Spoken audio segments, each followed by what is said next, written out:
When you're talking about well-being and I guess what would you call it? Your brand name, the well-being manager. Yeah. It's obviously something that's you believe in as an idea.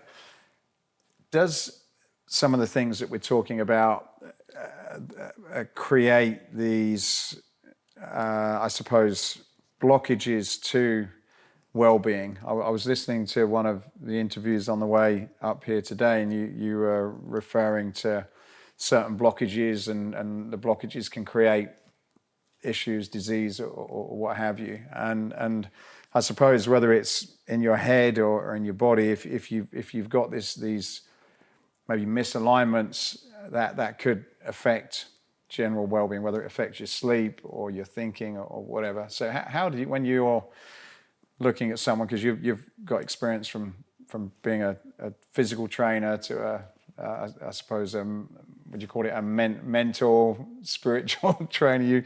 You touch all those points, but how do you look at it and connect it, and how do you sort of identify some of those areas that may be not necessarily flowing correctly and improve somebody's total well-being?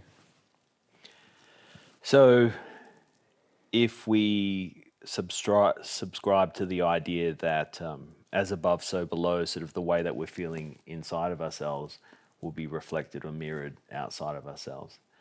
So if I said you're going towards what you want versus going away from what you don't want, let's say if someone was doing this to avoid, I don't know, illness or injury, or going away from the idea that they don't feel like they belong because they're maybe overweight and they don't feel good about themselves, and their group of friends may not accept them.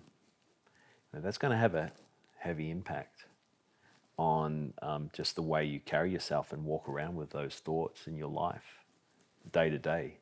So the idea of mind, body, soul, heart, all these ideas, and them being in coherence and being in alignment, that's going to take you towards good things, and that'll be reflected in the choices you make in your thoughts, your words and actions. So if you're feeling like you're being extreme with your exercise, that might be in compensation for something that where you're feeling less than or lack of.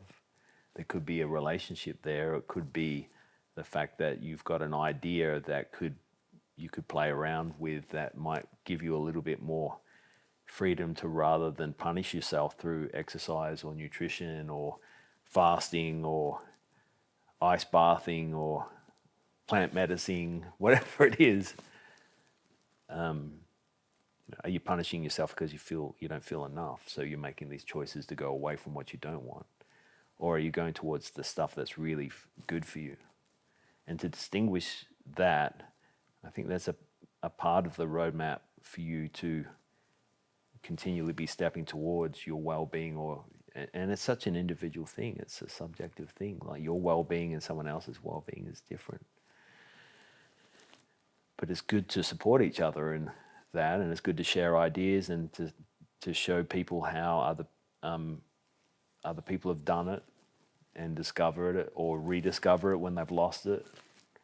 I think that's an important piece maybe we don't talk about too much, is rediscovering your well-being when you've lost it, how hard that is. Like you've had a back injury, you had an illness, you had a surgery, you lost a family member, someone really close to you. You just got out of your rhythm, and this moment in time took you away from those foundational activities that have supported you for a long time. And then to find your way back to them takes a lot of courage and strength, particularly when you start to getting around our age and older. You know, I can understand really easily someone that was super fit and healthy when they were younger, and then when they start to get some life under their belt and life happens, then that's not the case. I can understand that.